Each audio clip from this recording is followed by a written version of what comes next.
Wie die Zukunft aussieht, wissen wir nicht. Die Zukunft der Heiztechnik sieht so aus. Bereit für die Zukunft. Die neuen Heizsysteme von Buderus. Ihr Fachbetrieb vor Ort.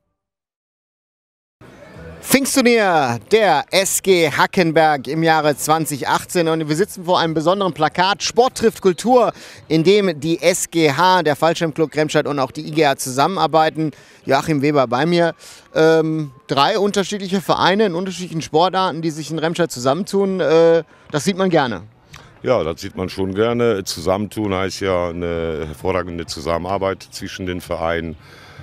Ich sag mal, das ist eine einmalige Sache, was mit Fallschirmclub, mit Klaus Mattis und mit Georg Feldhoff von der IGR passiert. Wir tauschen uns aus, wenn Hilfe gebraucht wird, tun wir uns auch gegenseitig helfen. Also so soll die Vereinszusammenarbeit in Remscheid in meinen Augen auch aussehen. Vielleicht sehen das ja der eine oder andere, vielleicht kann man das ja sogar erweitern in Zukunft. Kommen wir zum Pfingstturnier. Wunderschönes Wochenende, wunderschönes Wetter. Guter Fußball, ich kann noch sehen, ne, hier unten und da oben, da wird immer noch gespielt. Wie siehst du das? Ja, für das Wetter haben wir auch gesorgt. Die Kerzen, die wir dann in den Kirchen aufgestellt und angezündet haben, haben doch Wirkung gezeigt. Obwohl ich ehrlich sage, Montag, ich hatte auch ein bisschen Zweifel, haben wir uns schon Gedanken gemacht, ob das mit dem Wetter klappt, weil wir alle Veranstaltungen Open Air haben. Aber der liebe Gott hat uns erhört und mal Sonnenschein Richtung Hackenberg geschickt. Und das ist auch gut so. Und ihr hattet besondere Gäste in diesem Jahr da aus Indien, mal wieder, dieses Mal aus Kalkutta. Wie wichtig war es für euch, Gäste von so weit fern dabei zu haben, ja, um das Thema internationales Pfingstturnier weiterhin am Leben zu halten? Ja, das ist es eben. Das ist die einzigste Mannschaft, die aus dem Ausland kommt. Durch gute Beziehung, den Namen brauche ich ja glaube ich nicht nennen, haben wir auch einen Kontakt hergestellt und überhaupt für das internationale Zeichen, dass wir ein Turnier veranstalten und das internationale Zeichen haben, war das für uns sehr wichtig. Natürlich, man sagt, oder wir machen immer Späßchen, die zweite ausländische Mannschaft aus Pirna, aber wie gesagt, das ist ein Spaß und das sind nicht nur Freunde, das ist ja schon fast eine Familie, die zu uns einfach dazu gehört. Und wir haben mit Chris Roy, dem Mitbegründer der German Football Academy, gesprochen und mit ihm mal darüber gesprochen und mal hören wollen, was ist die German Football Academy und wieso sind sie hier beim Pfingstturnier der SGH. Chris, welcome here to Remscheid. Thank you so much. Thank you. Why is the GFA here to participate in this tournament? I think the biggest reason we are here is the opportunity. You know, the level of football the kids are playing over here. It's very important for us to know, and that also adds up to the curriculum. You know, that every year we are planning to do this. One of the part is to play as a mixed team, so which itself gives a lot of opportunity to know the standard vis-a-vis 11-year-old kid over here in India. So I think it's a massive opportunity for all the kids who are here. As you said, you know, some parents are here. They are seeing what we are talking about. So massive, yeah. Also, das Schöne ist, dass man hier an diesem Turnier teilnehmen kann, aber das Interessantere ist, und das Beispiel findet gerade bei uns im Hintergrund statt, gemischte Mannschaften zwischen indischen Kindern und Kindern hier aus Deutschland. Die Kinder lernen natürlich auch was über den Standard, über den Fußball, wie man Fußball hier spielt und ja, wie man das auch weiterentwickeln kann. Can you tell us a little bit more about GFA? Können Sie ein bisschen mehr erzählen über GFA? Yeah, German Football Academy is a brainchild of Matthijs Novak, and we have an organization based out of India. We have around 250 kids who are playing football under the German system. We have a German coach who is coming to India every quarterly from different parts of Germany, and it's a continuous interaction. We are also, you know, into a lot of tournaments. We are trying to participate under German Football Academy. So, you know, overall, this thing that's what German Football Academy is all about. It's all about football and giving them a pathway to move forward. Also, es ist mitbegründet worden von Matthijs Novak und das Ziel dieser German Football Academy ist es, Fußball in Indien zu entwickeln. Es finden sehr, sehr viele Camps statt im Lande, aber es werden auch Mannschaften wie hier zum Beispiel zum Hackenberg gebracht, damit die Kinder erfahren, was es heißt, Fußball zu spielen. If you look back at this weekend, what's your biggest takeaway? I think the biggest takeaway is the experience of playing with each other. You know, I think the camaraderie which has been shared in the German kids. We should not forget the club Hackenberg, who has really welcomed us in a big way. You know, everything, whether it's the food, the accommodation. So we are really thankful to them, and all that as a team, we want to thank them. And I think that's all in all. You know, it shows the culture, what football is, and why Germany is in the top. You know, that culture itself is a very important aspect for us to learn and take away from here. Also nochmal die Frage zum Abschluss gewesen von mir. Was hat man hier gelernt, was nimmt man mit? Als erstes ein großes Dankeschön an die SG Hackenberg. Nicht nur das Essen, die Übernachtung, sondern alles war perfekt. Und man lernt natürlich auch, wie man Turniere organisiert, wie man das alles strukturiert. Und das sind die ganzen Sachen. Chris, Dankeschön. Thank you so much. Dankeschön. Und ja, Chris Roy von der German Football Academy. Großes Dank von Chris Roy. Besonders an die Mamas, die sich ja als Ersatzmamas für die Kleinen besonders hervorgetan haben. Wie wichtig sind die freiwilligen Helfer, damit dieses Pfingstwochenende überhaupt so von der SGH organisiert werden kann? Ja, das kann man schon sehen, wenn man so ein bisschen Augen auf den Platz aufmacht.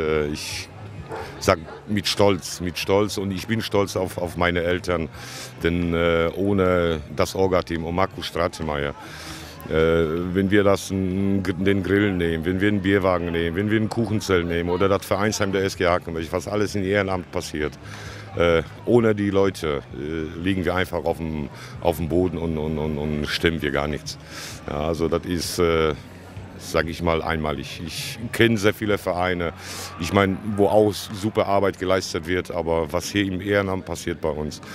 Wir sagen immer aus Spaß, einmal pfeifen, stehen auf einmal oder steht der gesamte Kern von knapp 50 Leuten zur Verfügung.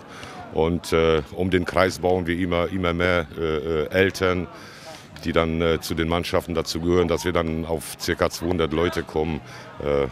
Und ich kann nur Hut ziehen, ich kann nur Danke sagen. Ohne euch, ohne die Eltern läuft ja gar nichts. Und das ist ganz, ganz wichtig. Aber wir gehen noch mal ein und hören noch mal einen Ausschnitt vom Dietmar vom VfL Pirna Copitz. Denn das sind ja die Gäste aus Sachsen, die wieder dabei sind. Und hören mal rein, was er gesagt hat. Mit was für Mannschaften, welchen Altersjahrgängen seid ihr dieses Jahr dabei? Also wir sind dieses Jahr mit 3 Mannschaften da. Einmal mit der E, mit der D und mit der C-Jugend. Ich denke mal in Altersklassen, die sehr gut hierher passen, die dann auch ein bisschen von dem Flair dieses Turnieres was mitbekommen. Wie wichtig ist es denn, dass man aus Pirna kommt und dann in der Partnerschaft nach Remscheid und aus Alte Verbundenheit natürlich auch zur SG Hackenberg, dass man dann teilnimmt? Sie haben es ja schon gesagt, die Tradition steht natürlich im Mittelpunkt, Partnerstadt Remscheid. Ich selbst bin ja Mitbegründer, damals mit Fritz Bickert, als wir gemeinsam mit den Hackenbergern das erste Mal in den 90er Jahren 1990 hier zum Turnier gekommen sind. Für uns natürlich eine ganz neue Welt.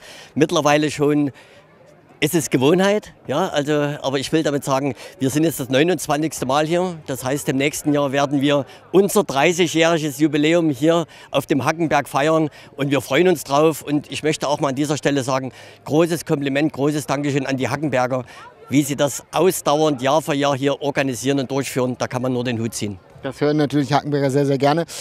Kommen wir mal zum Fußball bei euch in Pirna. Wie sieht es da aus? Was kannst du uns dazu erzählen? Tja, ich sag mal so, wir sind nicht unzufrieden. Ich bin ja ehrenamtlich auch im größten Verein bei uns im Landkreis, also beim VfL Pirna Copitz, mit dem wir ja auch hier sind. Wir haben jetzt mittlerweile 1300 Mitglieder.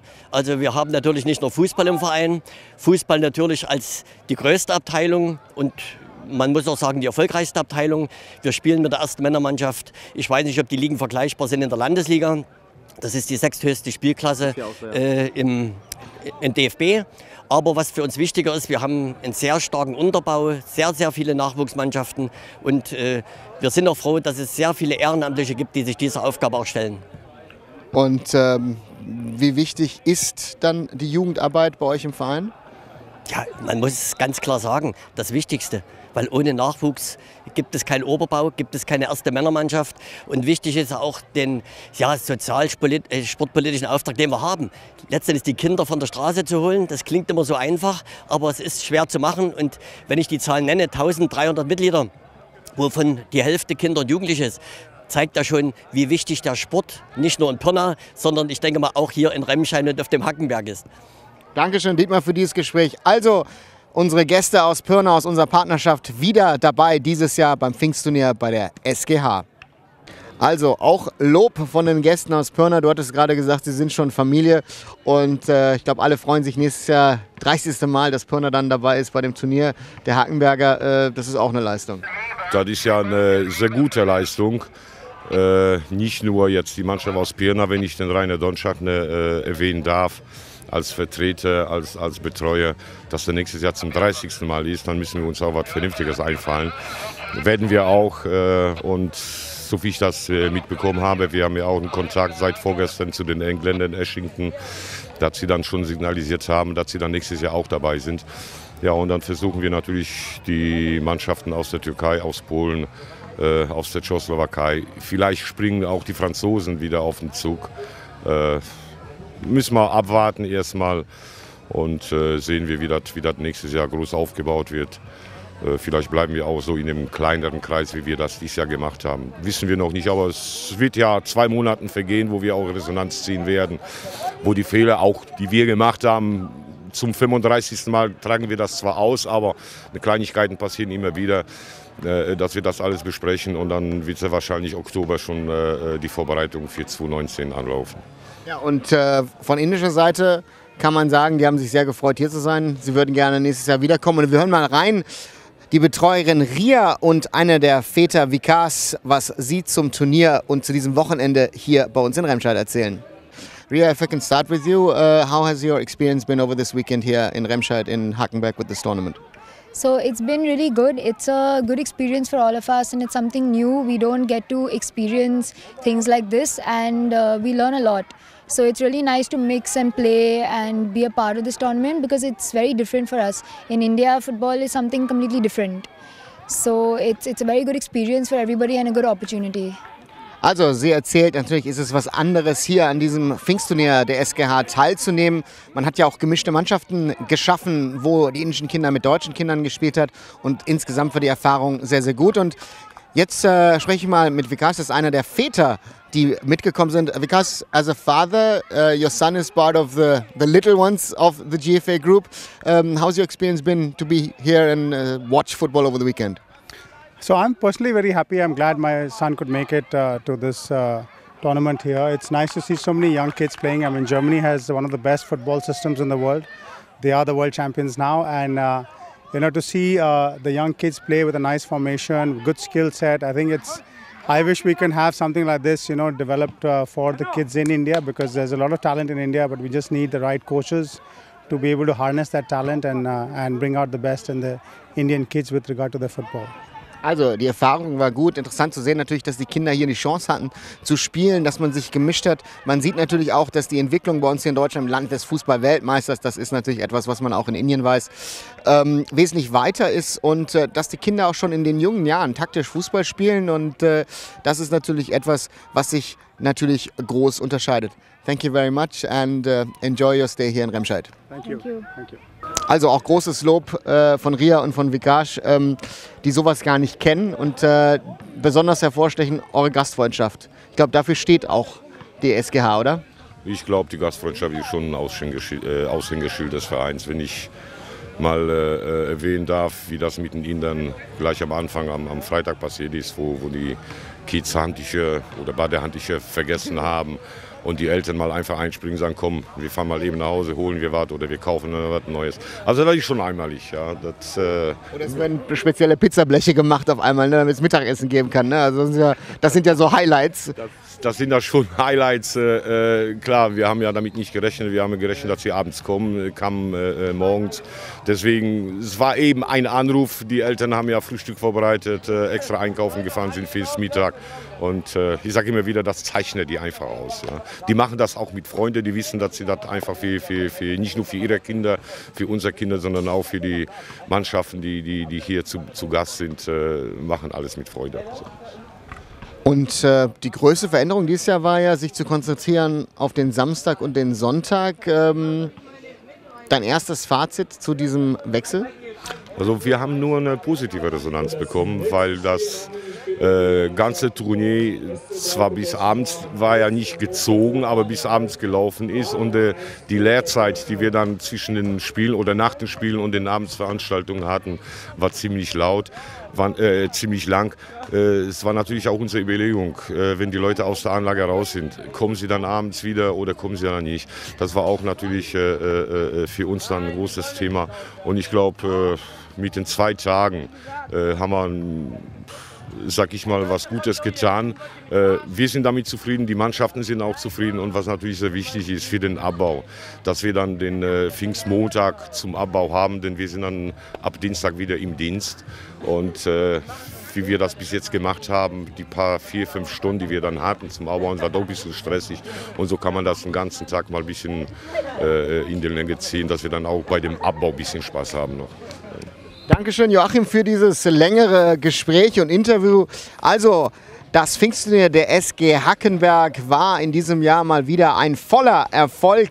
Die Kinder hatten und haben immer noch ihren Spaß. Besonders die Gäste, die entfernt weit gekommen sind aus Indien. Und ja, wir trinken jetzt mal noch eine Cola, vielleicht noch was anderes gleich. Und tschüss, bis zum nächsten Mal.